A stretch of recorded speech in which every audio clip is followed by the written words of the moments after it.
कक्षा 10 के विद्यार्थियों के लिए अध्याय 6 त्रिभुज की चर्चा करते हैं। त्रिभुज शब्द से आप भलीभांति परिचित हैं। 3 रेखाखंडों से मिलकर बनी हुई बंद आकृति को त्रिभुज कहते हैं, या 3 किरणों से या 3 रेखाओं से मिलकर बनी हुई बंद आकृति को त्रिभुज कहते हैं। त्रिभुज के लिए बहुत सारे नियम आपने पिछली कक्षाओं में पढ़े हैं। सर्वांग सम त्रिभुजों के बारे में आपने अध्ययन किया है। इस अध्याय में हम चर्चा करेंगे त्रिभुजों की समरूपता के बारे में। सर्वांग समता और समरूपता दोनों में थोड़ा सा अंतर है। समझने की कोशिश करते हैं कि समरूपता क्या है।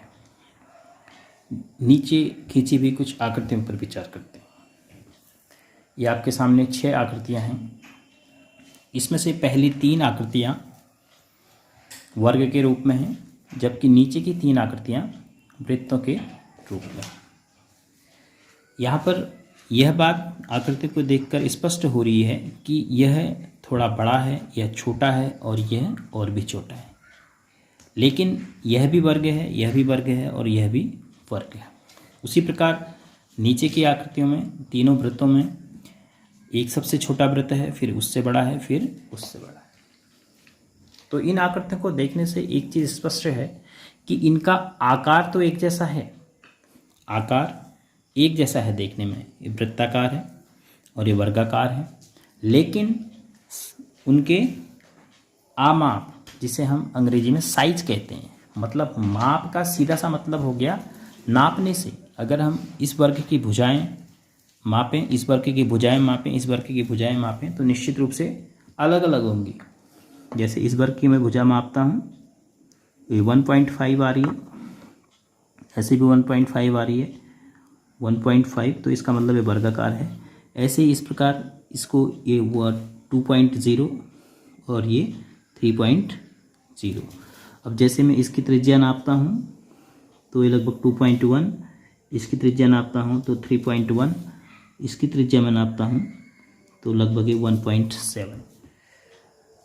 तो इन दोनों आकृतियों से यह बात स्पष्ट है कि हमारे आसपास हमें ऐसी आकृतियाँ अक्सर मिलती हैं जो आकार में तो एक जैसी होती हैं, लेकिन आमाप उनके अलग अलग होते हैं।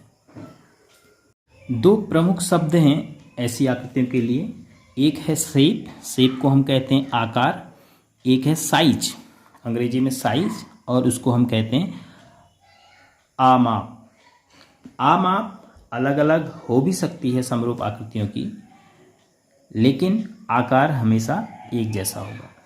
तो दैनिक जीवन में जितनी भी एक समान आकार की वस्तुएं हैं उन्हें हम समरूप कह सकते हैं। जैसे आप घर में 2 भाई हैं, एक छोटा है और एक बड़ा है, तो दोनों के लिए जब आप कभी बाजार चप्पल खरीदने के लिए गए होंगे, दोनों के लिए आपने साइज अलग अलग लिया होगा, आमाप अलग अलग लिए होंगे। यह आवश्यक नहीं है कि आप आकार अलग अलग लें, लेकिन साइज आपको अलग अलग लेना पड़ा होगा। एक अन्य चित्र, ताजमहल का चित्र आपको दिखाई दे रहा है। इसके आधार पर हम समझ सकते हैं कि समरूप क्या है। देखिए, तीनों में ताजमहल की आकृतियां हैं, लेकिन तीनों में साइज अलग अलग है, शेप एक जैसा है। तो इस प्रकार की आकृतियों को हम समरूप आकृतियां। बहुभुजों के रूप में अगर समरूप आकृति की बात करें तो समान भुजाओं की संख्या वाले बहुभुज, जिनमें भुजाओं की संख्या समान हो, क्योंकि त्रिभुज कभी भी चतुर्भुज के समरूप नहीं हो सकता, चतुर्भुज कभी पंचभुज के समरूप नहीं हो सकता, उनमें भुजाओं की संख्या अलग अलग है। तो समान संख्या होनी चाहिए, किसकी? भुजाओं की। समान संख्या वाले बहुभुजों के लिए क्या नियम है समरूप होने का?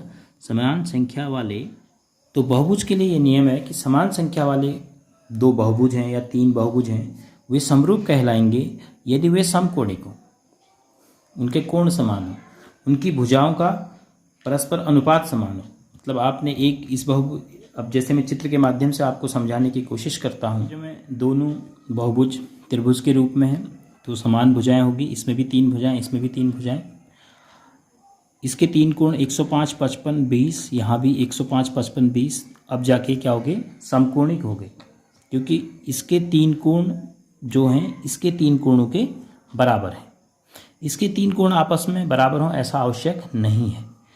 और इसकी भुजाएं 4, 2, 2 दूनी 4, 2.5, 2.5 दूनी 5, 1.5, 1.5 दूनी 3, अर्थात इसका अनुपात 1/2, इसका अनुपात 1/2, इसका और इसका अनुपात 1/2।